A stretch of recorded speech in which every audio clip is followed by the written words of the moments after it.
আমরা পুরুলিয়ার যে দোলাডাঙ্গা জায়গাটা চুজ করেছিলাম বা এসেছিলাম, তোমাদেরকে দেখালাম, ওই জায়গাটা আমরা ছেড়ে দিয়েছি। ঠিক আছে, আমরা ওখানে আর কি স্টে করিনি, কারণ ওই জায়গাটা মানে রুমটা এত নোংরা। ঠিক আছে, ওখানে বিছানাগুলো যে বিছানায় যে চাদরগুলো পাতা রয়েছে, সেই চাদরগুলো মানে মনে হয় মানে 1970 সালে আর কি চাদর, নেতানো নোংরা টাইপের, একদম বিচ্ছিরি। মানে ওই রকম কাপড় আমরা আমাদের ঘরে নেতা হিসেবে ইউজ করব না, এরকম অবস্থা। বাথরুম নোংরা। ঠিক আছে, তারপরে একদম নির্জন টাইপের কন্টেনার রুম ছিল। একটা ট্রি হাউস ছিল, একটা কন্টেনার ছিল। তো ট্রি হাউসের কি ছিল, ট্রি হাউসটার আবার উপরটা ফোপলা। ঠিক আছে, ট্রি হাউস তো নয় ওটা, মানে একটা কাঠের বাটাম ফাটাম দিয়ে একটা গাছের নিচে বানানো হয়েছে জিনিসটা।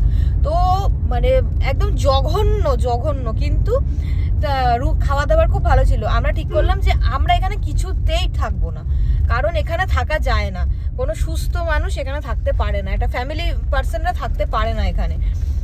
বন্ধু বান্ধব নিয়ে সবাই আসলাম, 20-25 জন, মানে 20-25 না, মানে 16-17টা বন্ধু আসলাম, ছেলেদের একটা গ্রুপ চলে আসলো যাদের সেরকম বাদ বিচার নেই আর কি।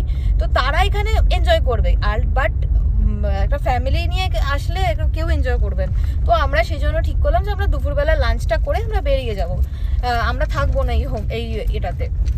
তো আমরা যেই রকম বলা সেরকম কাজ, আমরা বেরিয়ে গেছি। এখন আমরা যাচ্ছি হচ্ছে রিমলি ইকো রিসর্টে। তো ওইখানেই আমরা আজকের দিনটা থাকবো। আমরা আমাদের 4 জনের একটাই রুম নেওয়া হয়েছে, তো ওখানেই আমরা থাকবো।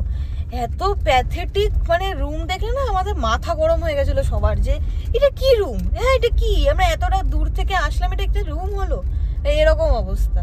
যাই হোক, রিমলিতে গিয়ে দেখাবো।